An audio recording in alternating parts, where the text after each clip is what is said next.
Going to share with you our reading of the day. Our book of the month is A New Design for Living by Ernest Holmes and Willis Kinnear. I'm reading from page 14, the chapter entitled Adventures in Thinking. One of the fundamental steps we need to take in creating a new design for living is the recognition that we are dealing with a power that makes things out of itself, by itself becoming the thing that it makes. Let me read that sentence again. We are dealing with a power that makes things out of itself, by itself becoming the thing that it makes. There is no separation between creator and creation. They are one and the same thing. They are different sides of the same coin. When we think about it, is not this the way everything is created? Is not everything made out of that which cannot be seen? Is not the invisible always becoming visible in accord with a form or pattern? What about that rose bush in the garden? There must be some thought, plan, or pattern for its structure which defies human engineering skill and even our ability to comprehend fully the way it operates. In what mind did that idea originate? Not ours. It had to be a mind greater than ours, that mind which also expresses as our minds and of which our minds are a part. Whenever we reach the point where we realize that our thought is creative, not because of our wish or will, but because this is its nature, then we can see how it might be possible to help ourselves through the process of properly directed thought. We will then know that in helping ourselves, we are not using some mysterious power of consciousness, some unknown force, but rather we are consciously using the creative energy of mind, which, once recognized, may be definitely and specifically employed for good. I'm going to read through our affirmation once, and then I'll invite you to join me. I abandon myself to the genius of the universe, allowing the infinite mind to inspire me with creative ideas and the power to bring those ideas into form. Made in the image of the infinite creator, I create a beautiful life that I love to live, and so it is. Please stand and join me with conviction.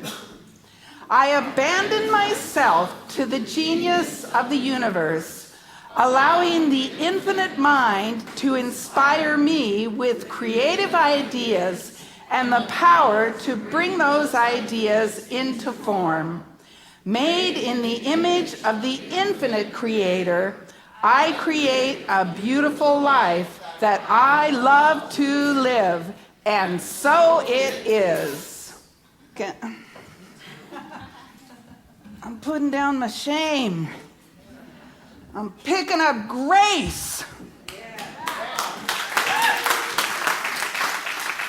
And that is all I need to do. Put it down. Put down what is in my way. Put down the things that are stopping me. Put down my shame. Put down my false ideas. Put down that which would hold me back from being all that God would have me be. And pick up that grace. And walk with that grace. And stand in the power of that grace. And allow that grace to animate me and move me. Thank you. Praise God you showed up here this morning.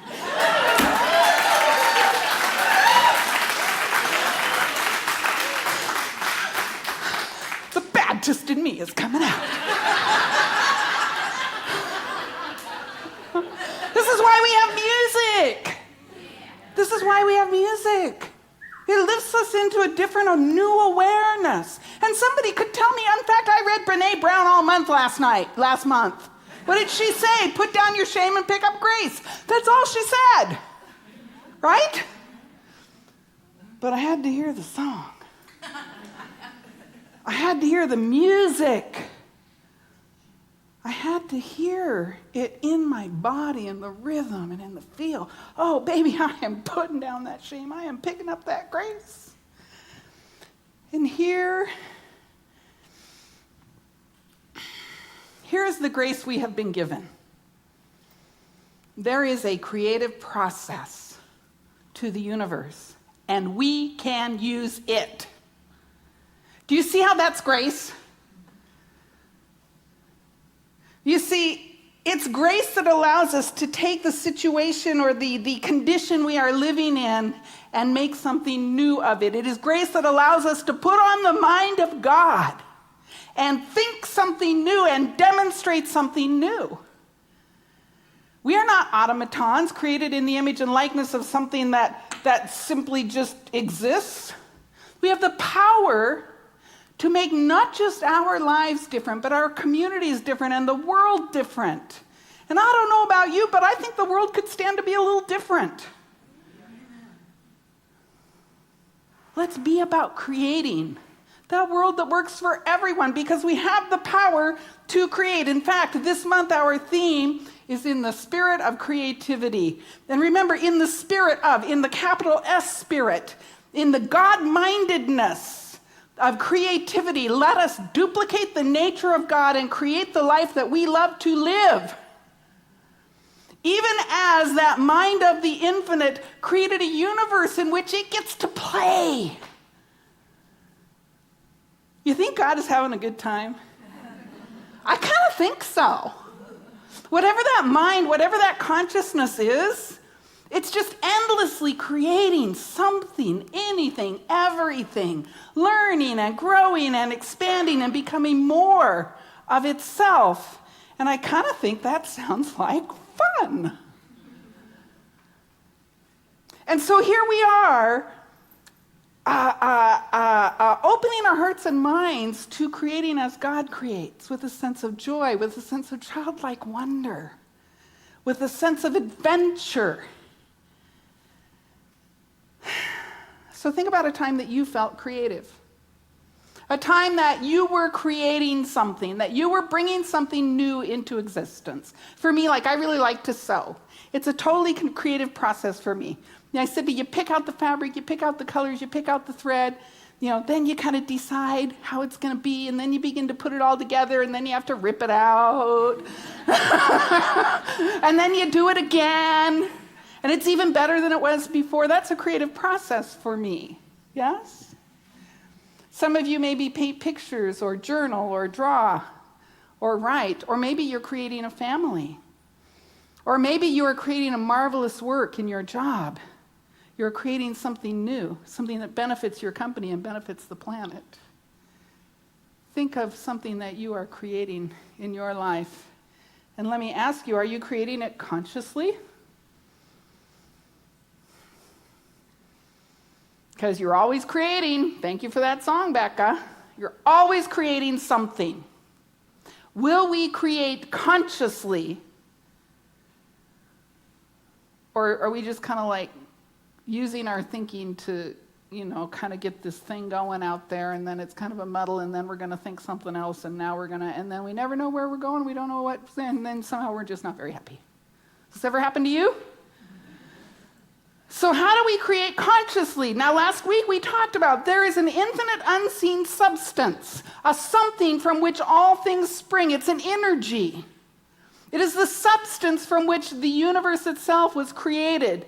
We cannot necessarily see this until the law says yes to some creation, then it takes form in matter. So this infinite unseen substance out of which comes, I sew up a handbag. It came out of somewhere. The pattern was an idea in somebody's mind. The fabric was an idea in somebody's mind. And it was brought into form. And then I put it together in a particular way such that it became a really beautiful handbag, because I make good ones. But it all came from an infinite unseen substance. And I'll tell you a little hint. Is that not even in my notes, but I'll give you a little hint about that unseen substance. That is what is real. I know, it's kind of hard to think about because I can't see it. This seems real. But the fact is, this is a manifestation from the unseen substance, and someday it'll be back as part of the unseen substance. This is temporary. The substance is real and permanent. God is real and permanent, and the only thing that is real and permanent. Every condition will change. I'm at this party with my family yesterday. I'm the cranky old auntie who can't remember anybody's name under 10. How did that happen? I used to think all those cranky old aunties were so dumb because they couldn't remember who my mom was, and now I can't remember which kid belongs to which mom. There's so many of them. But do you see how everything changes? Everything changes. Time passes. This fades away. I grow old. The new generation comes up. We celebrate the passing of those who have gone before us. Everything changes. Thus, unseen substance never changes except however we bring it into form. And that is what is real. Emma Curtis Hopkins says it like this. She says, God and God alone is real. God and God alone is real. The infinite substance, the infinite real. And so, this infinite substance is the source of all. And it's the source of the concrete and the experience. It is the source of the lectern, and it is the source of love. It is the source of the chair, and it is the source of peace. It is the source of every experience that we might have. And so I ask you, what is the experience that you want to have? Upset or peace? Discord or love? Pull forth from the infinite substance what you want to experience. And the way we do that, the mechanism by which we do that is our word. The word spoken does not return void. The way we do that is we speak our truth. And we speak it with power and with grace and with an understanding that we are calling forth something out of the infinite. What? You mean it is done to me as I believe? Did somebody say that once? It is done unto you as you believe. Pray believing. Seek first the kingdom. All else is added. I'm pretty sure somebody said all those things. And here's the tricky part. It's not what I say I believe. Do you hear that? It's what I really believe. That is how it is done unto me. Oh yeah, I believe in peace and love and joy. And then I got a lot of conflict and anger and whatever. What are you going to manifest in your life? What you said or what you believe? What you believe. And what is happening in our culture and in our world? We're manifesting what we really believe. Conflict, discord, separation, duality. How many things are really happening? One thing, one God, one mind, one infinite presence. And when we can't see our seeming enemy as a manifestation of the one, oh, wait a minute. I've been dissing God all day when I've been complaining about that person. Stop that. That person too is a manifestation of the infinite. And if I am to create love and accord and harmony and joy in the world, I must recognize that and be as respectful and loving toward this person as I would be if I thought that the infinite itself was standing right in front of me, which of course it always is, because that would be you.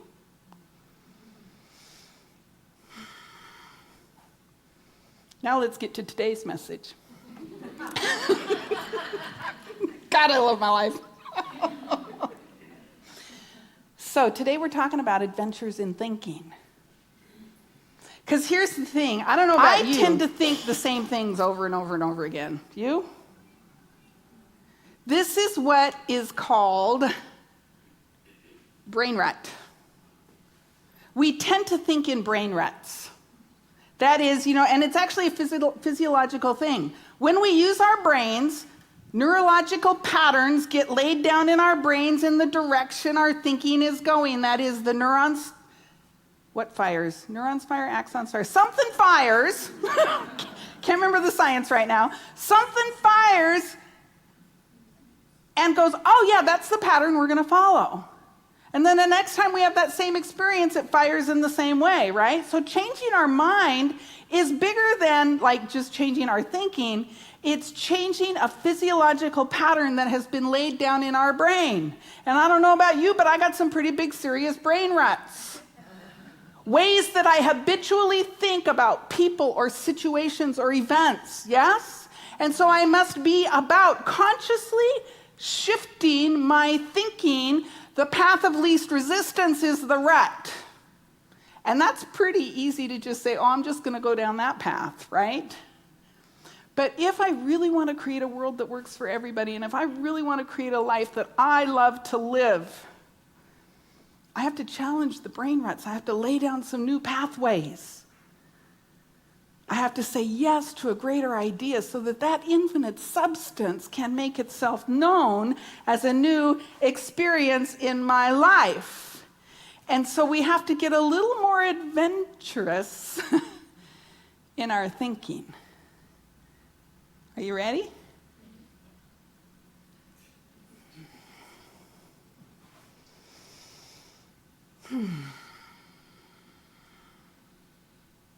How do you get a little more adventurous in your thinking? Well, the first thing you do is you cultivate a willingness. Yes? Have you ever noticed somebody who's really stuck?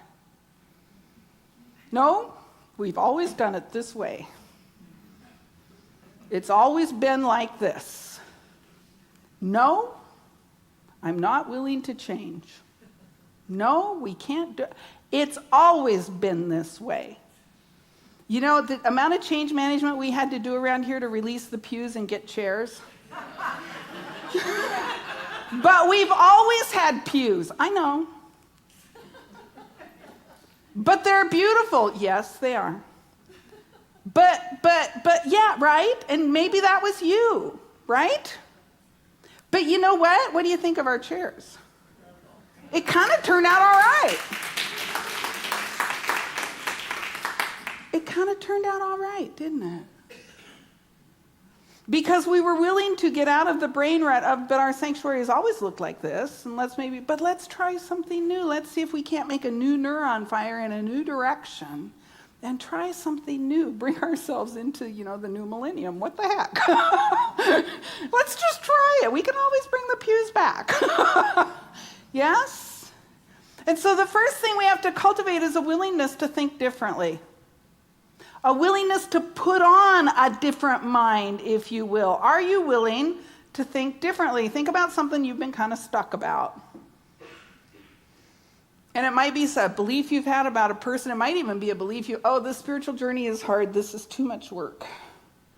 Oh, awakening is difficult. It might be that. It might be something like that. Maybe you're in a brain rut about something like that. Yes? Or maybe you're in a brain rut around an opinion about a person or a politician. Begin to think differently. Become willing to think differently about a situation or a condition or a person. Now, there's some simple things you can do. You can show up here, hear a message, go, oh, wow, maybe I could get some neurons firing in a different direction. Or something simple like, take a new route to work. Do something different. Just do something different. Move the drawers around in your kitchen. Clean out your garage.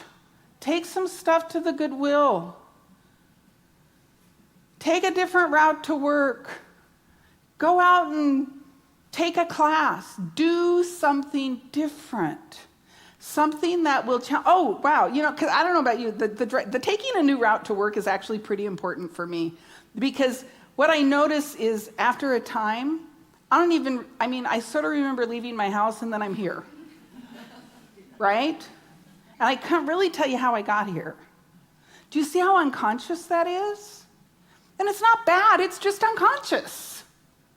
So, okay, well, maybe today I'll go Northeast 8th and go around the long way. Just because it's different. Just because I have to pay attention, it forces me to pay attention. So what's something you've gone unconscious about? Are you willing to do something new?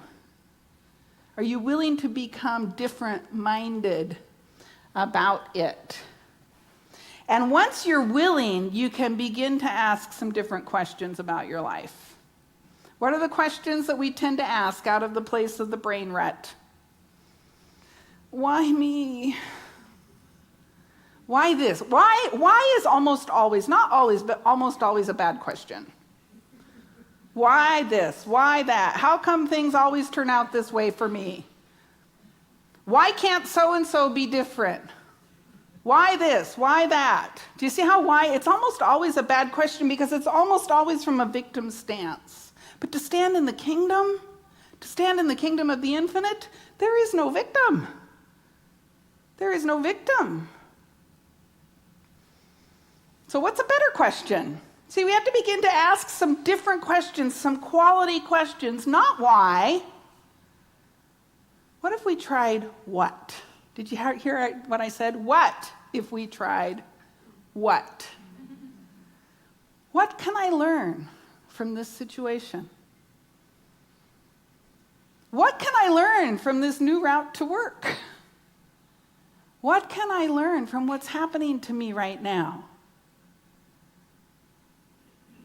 What? What is mine to know about this condition? What can I not yet see? Because guess what? You know that infinite substance out there? It's actually right here, but for purposes of demonstration, we're talking about it out there, right? That infinite substance, we can't see it all because it's what? Infinite. But that doesn't mean it's unseeable. Do you hear the difference? I can't see it right now. But that does not mean it is unseeable. And when I ask the empowering question, what can I not yet see about my life?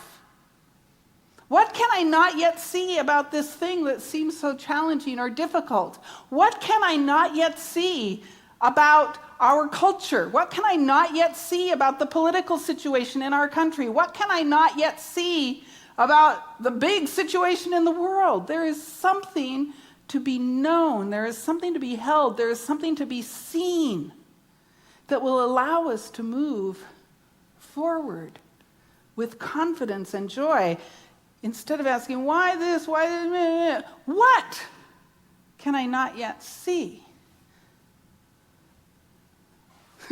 One of my favorite questions, sometimes I get kind of stuck in some brain rut thinking, especially, I don't know about you, you know that phrase, under stress we regress? I get a little stressed out. I have a busy week. How about you? I get a little stressed out and I regress. I get all back into why and I forget to ask what. And I forget the infinite substance is seeable and is knowable. And when I can catch myself in that place, sometimes it's just like, oh, shut up. I don't want to go there right now. I'd rather be miserable.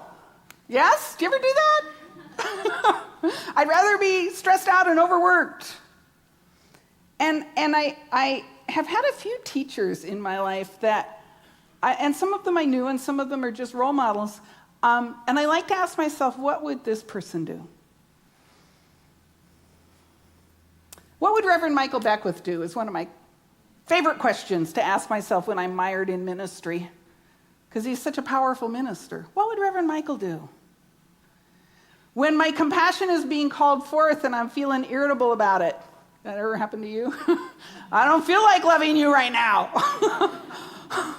What would Mother Teresa do? When I need a little bit of extra intelligence, what would Einstein do? Do you see how that opens up my mind to the infinite substance? Because nothing has ever unfolded or happened that didn't happen, that wasn't sourced by the infinite substance. And what's available to my mind, what's available to the God mind is available to my mind because there's only one thing happening. And if I will get quiet and still enough to pay attention to it, all that is known to the mind of God can make itself known to me. If I would but be all that God would have me be. So do you see how I'm beginning to ask some quality questions? What can I learn? What can I not yet see? What would someone who really has mastered this do? You got somebody in mind? You could ask for their wisdom. And then finally, on this adventure, this thinking adventure, I want to invite you to celebrate everything. Yes, everything. And when I think about celebrating everything, I always think of the gymnasts. Yes? What was her name? The gymnast who, Carrie Strug, thank you. Young woman has worked so hard for so long for this one moment in time when she is going to do the perfect vault. And she comes off that vault and she lands and she breaks her ankle. And what did she do? She stood up and she went, right? Those gymnasts, I have so much respect for them. No matter what happens on the parallel bar, no matter what happens, when they fall off that thing, they stand up and they go, "Yay me! Aren't I amazing?" And I know their hearts aren't always in it, right? But whether they have complete success or whether they fail, they behave as though they had complete success. Yes? And do you see how in the mind and the heart of God there is no failure? In the mind and the heart of God there is only an opportunity to ask, what can I learn? What would so-and-so do? Yay me! Aren't I amazing? Oh shoot, well now look what's going on. Okay, well, what would the mind and heart of God do in this situation? What can I call forth from the infinite substance to create something powerful here? Yay me! Are you in? You see, to truly, because God does not make mistakes, you guys. There are no mistakes. Only opportunities to learn and grow and express more fully. And if we are willing to celebrate, see, this conscious creation thing is risky. Yes? You set something aside that is no longer yours and step forth in grace and confidence. It's risky. And the payoff is so very, very worth it. And if we can celebrate ourselves, even in the places where it looks like failure, even in the places where it looks like challenge, even when we've come off that darn vault thing and we broke our ankle. Praise God. The mind and the heart of God are my mind and heart right now. Something wonderful is happening here. What can I learn? How can I expand? How can I grow? What's next? I'm so happy and excited about what is next. Now, you can take this path or not. It's up to you. You're always creating something. Because this infinite substance has to take form. That is all it does. And Emma Curtis Hopkins told us, think what you want and report your results.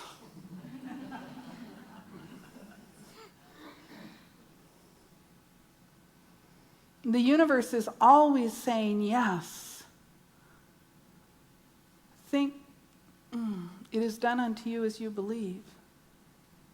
It is done unto you as you believe. It is done unto you as you believe. Yes, yes, yes. That's all it ever says. So you can try it. You can try it. Nah, this is a bunch of BS. See, that's what he was saying in here, wasn't it? He was saying, it works for us, even when it doesn't seem to be working for us by the fact that it works for us. When we say it doesn't work, but it's working by not working. Right? So think what you want and let me know how it's going.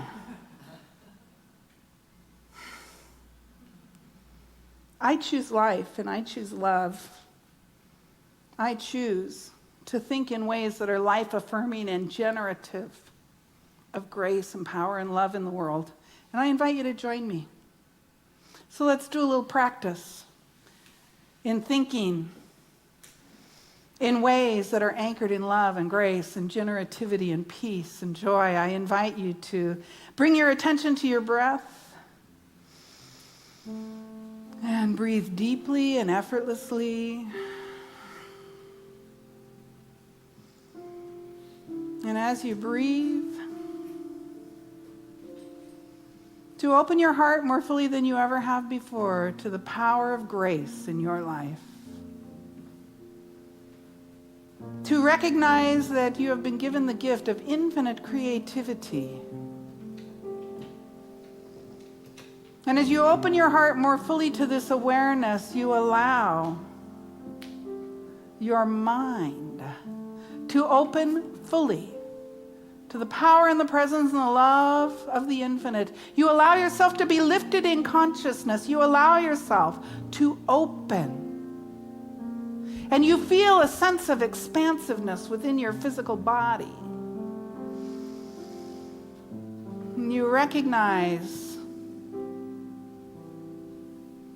that something is breathing you, something is moving the blood in your veins, something is beating your heart. Something is animating you, and you connect with this infinite something. And you suddenly realize, I am always connected. I am always at one with the one. I cannot be separate. And so I change my thinking. I am at one with the one. No separation, no duality, just one, only one. And you breathe into this awareness of oneness, of unity, of truth, of wisdom. And you allow yourself to be transformed by the renewing of your mind. You allow yourself to borrow the mind of the infinite,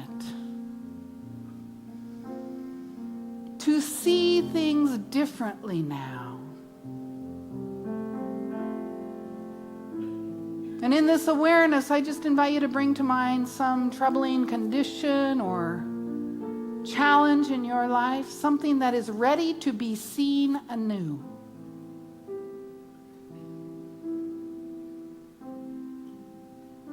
And you allow the picture to form in your mind.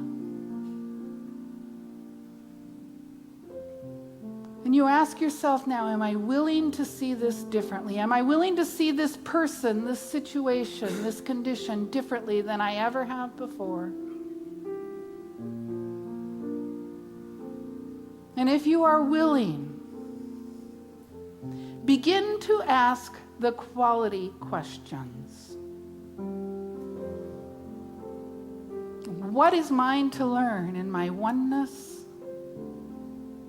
with this person, this situation? What is mine to learn? What is mine to know? How am I to learn and grow from this experience?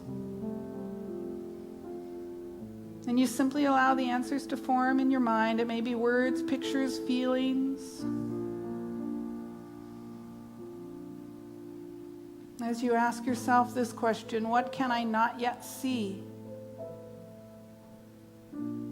What is known to the infinite mind that wants to be known by me right now?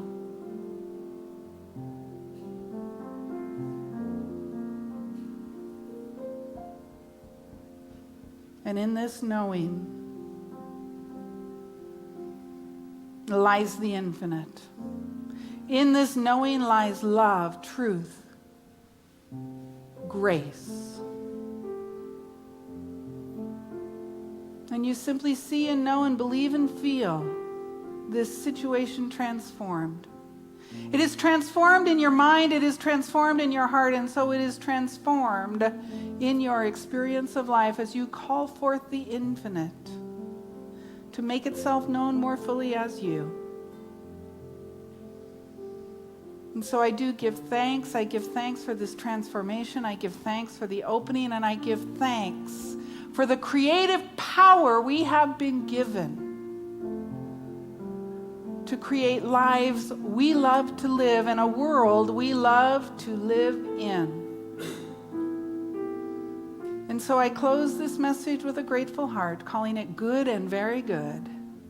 And so it is. Amen.